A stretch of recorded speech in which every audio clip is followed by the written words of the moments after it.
A few Texas Ranger stories.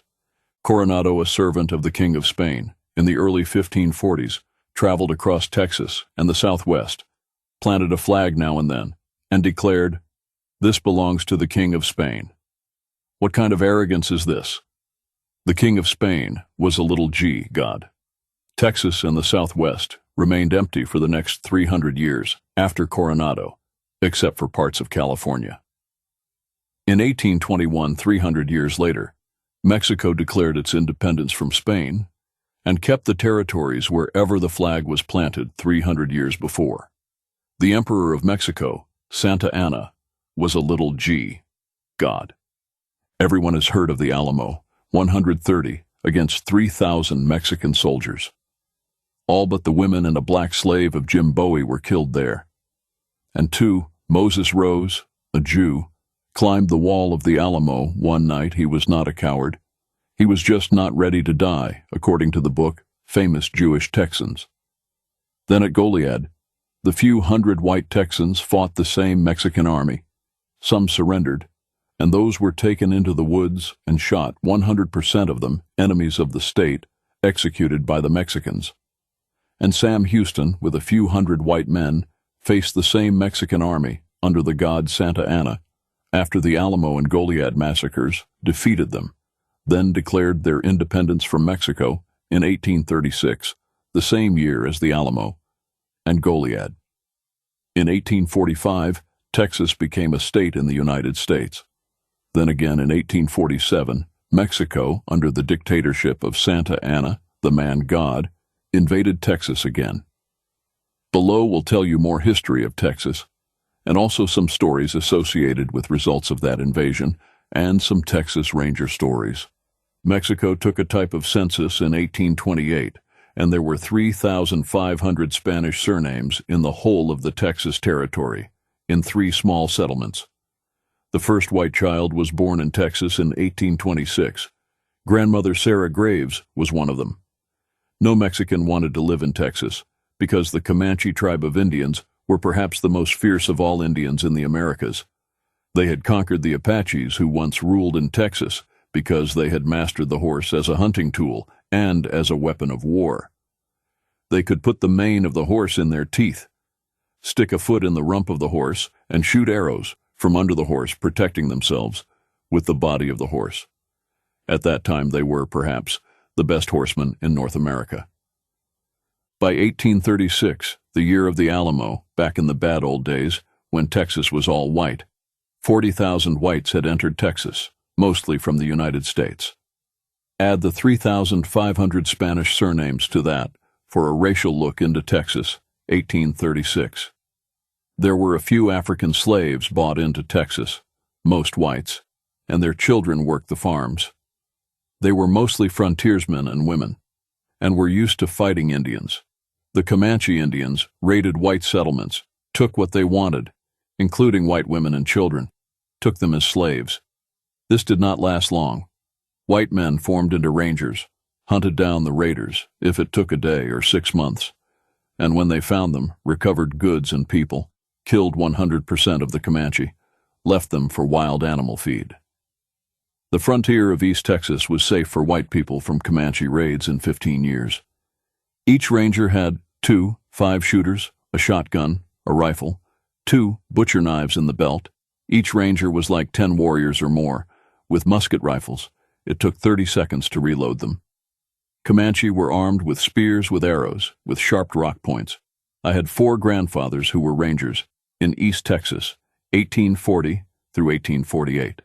William Nail Sr., William Nail Jr., Jackson West, and Joseph William Morris. Below are a few of those documented events. The Battle of Plum Creek was the last battle with the Comanche Nation, invading white settlements of East Texas. 600 Comanches and Kiowas moved across central Texas in early August. They raided Victoria and Linville, a prosperous seaport. About 200 Texan Rangers met them at Plum Creek to stop the Indians. Adorned with their plunder from Linville, the war party stretched for miles across the prairie.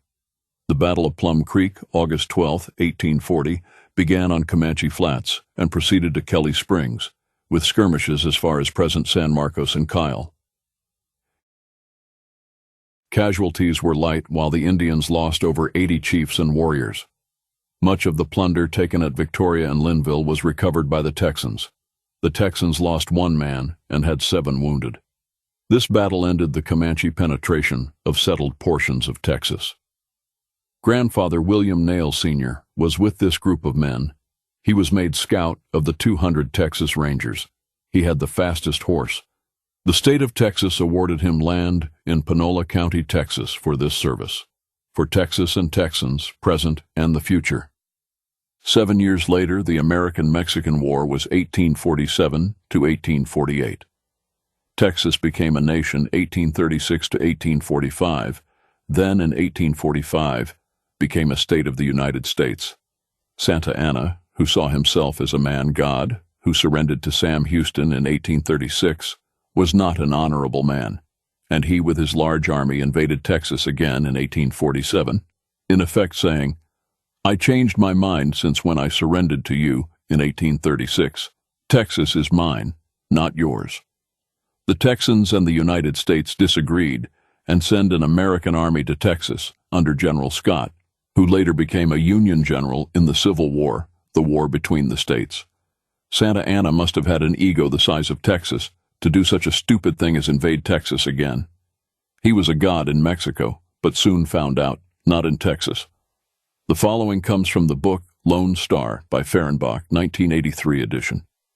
The American army drove the Mexicans back into Mexico, but after leaving Santa Cruz, the American Army supply lines, the food and army supplies were constantly raided by the banditos in Mexico. The American army was starving. The only options was to think of a way out or go home, defeated by the banditos, the cartels of those days. Think of the cartels of today. Scott hated the Rangers because he could not control them, but he sent a rider back into Texas to ask for help from the Rangers, who knew how to deal with raiders, thieves, kidnappers, and murderers, the Comanche Indians, for 15 years before. This group of Rangers was headed by Jack Hayes, age 26, 5 foot 6 inches, 120 pounds, and every ranger had full confidence in this man, an absolutely fearless leader of men, a man's man. Years before, the Comanche chief was quoted saying, "My warriors and I are very brave, not afraid to go into hell together. Jack Hayes, more brave, he is not afraid to go into hell alone." I have a picture of him on my office wall. He gathered up his rangers, loaded up, took 500 rangers into Mexico to take care of the problem. 3 of my grandfathers were with this group of men. As I told you before, each ranger carried a rifle, a shotgun, 2 5-shooters, and 2 butcher knives in the belt. The 5-shooters were new on the American scene. They were a Colt product, and no one used them. No one wanted them in America except the Rangers. The 500 Rangers were like 5,000 and could take down an army larger than that in a matter of minutes. A regular army had 1 musket loader, and it took 30 seconds to reload. How many Comanche or Mexicans can you kill with 12 shots ready to fire in 30 seconds? They arrived in Mexico, tracked down the banditos, found their encampment, their home, and killed 100% of them, left the bodies for wild animals to feed on. Supply lines reopened, the American Army was back in gear, fed, and marched into Mexico City. Santa Anna surrendered. He was not a god after all. The 500 Rangers could have taken him down, alone, but the United States Army of 5,000 was there to help. In a few weeks, the United States bought from Mexico the territories of what now is New Mexico, Arizona, California, southern Utah, southern Colorado. Texas was not bought. It was earned by the Texans. History books and a movie have glorified the Spartan 300 in Greece, 480 BC, the Battle of Thermopylae. It was like our Alamo, all were killed, but it inspired the rest of the Greeks, the Texans, to fight on. This 300 faced the entire Aryan army of Persia, 5,000 well-trained and armed Nordic, Aryan, Adamic men of Persia. We Texans faced the 3,000 to 5,000 army of Mexico. They defended Sparta, but fought bravely, but harmed the Persians badly. It was not like in the movies, where both groups were swarthy men, racially mixed men. The Spartans looked like me, Tall, blonde, blue eyes, a warlike people trained in self-defense. After age 7, a conservative people, very frugal in their living. The Persian army was the same, a Nordic, Aryan, Adamic people, trained in warfare from youth. Movie makers. It is a guarantee movies makers are going to lie to you, for political, monetary, or little g-god benefits. Both groups were American-looking men that looked like the average Texan in 1836 and 1847. They tended to be tall, meaning 5'10" and above, blue-eyed, fierce fighters, fearless men and women. Think about the fact that the Spartans had the 300, history books glorify them, movies glorify them. But America and Texas and all the territories of Old Spain had the 500 Rangers. If the 500 had not have entered Mexico and killed all the bandidos, the American army would have retreated, the Southwest United States would not be part of America, and perhaps even Texas would still part of Mexico, even though the Texas part is highly doubtful. Next time you see an ad for the 300, the movie, think of Texas, and their 500 Rangers that changed the history of the United States and the world. We need a national holiday honoring the 500 that changed the map of the United States, and the history of the world. After the Texas Rangers killed the bandidos starving the American army, this is taken from a newspaper of the time, 1847. Texas Rangers enter the city of the Aztecs, the heading of the article. I have this on my office wall. Jack Hayes' men ride into Mexico City with their ranks unbroken. There arrived here recently the greatest American curiosities that have as yet entered the city of the Aztecs. They were the observed of all observers, and excited as much lively interest as if President Polk and the American Congress had suddenly set themselves down in front of the palace to organize a government and make law for the people of this benighted land. Crowds of Mexicans flocked to see them, however always keeping at a respectful distance, and women, frighted, rushed from the balcony into the houses. Well, they are nothing more or less than Jack Hayes and his Texas Rangers, with their old-fashioned maple stock rifles lying across their saddles, the butts of 2 large pistols sticking out of the holsters, and a pair of Colt's 5-shooters belted around their waists, making 12 shots to the man, fired within a minute if required. I have described Jack Hayes' regiment into this, and will tell you a little of what took place on their arrival into the city of Mexico. Hayes, in the city of the Aztecs, approached the halls of Montezuma, the objects of universal curiosity. The sides of the streets were lined with spectators of every hue and creed, from the Major General of the North American Army to the Mexican beggar. Quietly, the Rangers moved along. Not a word was spoken. They seemed unconscious that they were the observed of the observers.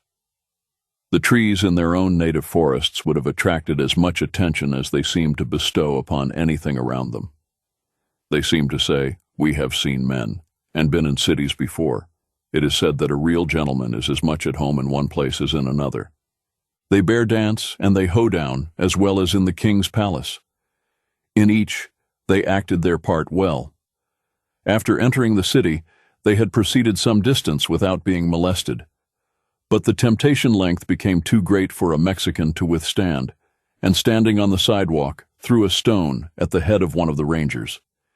It was the last stone he ever threw, for quicker than thought, a flash was seen, a report was heard, and the offender fell dead. A flash of lightning from the eternal throne could not have called him more speedily to account. The Ranger quickly replaced the pistol in his belt and rode on. Not long, another stone was thrown, and another Mexican launched into eternity. During all this time, no noise was heard, no disturbance was perceivable, the column never halted, and the ranks were unbroken. This was from an unnamed newspaper, December 1847, reprinted in the Frontier Times, May 1931. Grandfathers William Nail, Jr., Jackson West, and Joseph William Morris, the bugler, was with this group of Rangers. Jackson West was killed in Mexico City, and William Nail, Jr. went back to East Texas and eventually married his widow and his claimed Jackson's infant child, James, as his own. James was my grandmother, Annie West, grandfather. Think about that. A ranger is killed, and one of his comrades return home to take care of his widow and 1-year-old son. Another event happened to the Rangers in Mexico City. The following comes from the book Lone Star by Fehrenbach, 1983 edition. 2 Rangers left the encampment one night and wandered into the wrong part of town. They were killed. Jack Hayes was told the next morning. He mounted up the 500, went looking for the murderers, found them. They were bandidos, and he killed all of them. The Rangers left the 60 dead in the street for the dogs to eat. There were no Ranger loses.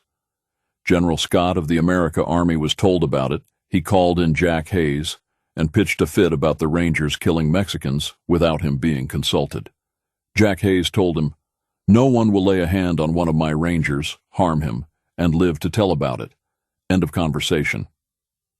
Scott had nothing more to say. Think about it. Are there men or leader of men today like this?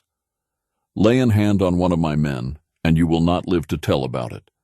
This book should be required reading in every public school in Texas. It has been 30 years since I read the book, but the following comes from the book Texas Rangers by Webb. Sometime after the Civil War, which ended in 1865, the Texas Rangers changed from a militia to a state of Texas-controlled police force, which it is today. Until about 1900, they had men that controlled the border between Texas and Mexico. When they saw a Mexican crossing the border, the Rangers knew he was up to thievery or kidnapping, stealing white children and selling them in Mexico for slaves. The punishment on the spot was death. He killed all Mexicans crossing the border into Texas. That was a little over 100 years ago, but we are too sensitive, caring, and civilized to do that now. If we were true Texans, conscious of their heritage, we would have a day of recognition for the 500, another day called Jack Hayes Day, and another called Early Texas Ranger Day. They deserve it, and much more. A concluding thought about the study of history. Think of time this way. I am 72, knew my great-grandfather, who died when I was about 10. He was born in 1880. If I die in 5 years, this is a period of 150 years, starting in 1880, ending in 2030.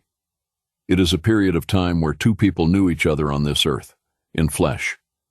13 of these periods of 150 years each will take you back to the time of Christ. The time of Abraham was 2000 BC. The time of Adam was 4000 BC. 1 1/4 of these periods of time will take you back to the time period discussed in the short, select History of Texas, 1847, 170 years ago. This means it was not that long ago when the above discussion happened.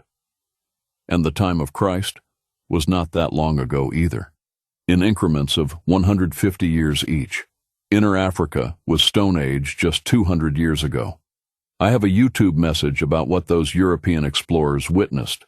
Mexico, Peru, and the rest of America was Stone Age just 500 years ago, at the time of Columbus and Cortez. There is a free book online, The Diaz Diary. He was a Cortez soldier. Their genes, Mexicans, are still Stone Age today. That has not changed, just because they live in an advanced society. The genes that run through us white people, the descendants of frontier folk, in America, in Texas, was just around the corner, so to speak. The white man is the best warrior on the face of the earth. True history is certain of that. Today, a significant portion of our men are worms, effeminized males in this world of 2025. However, this warrior gene that lives in most of us white men just needs some stimuli to activate it again. And 2, this stimuli will soon be upon us. The dynamics of the times will require it.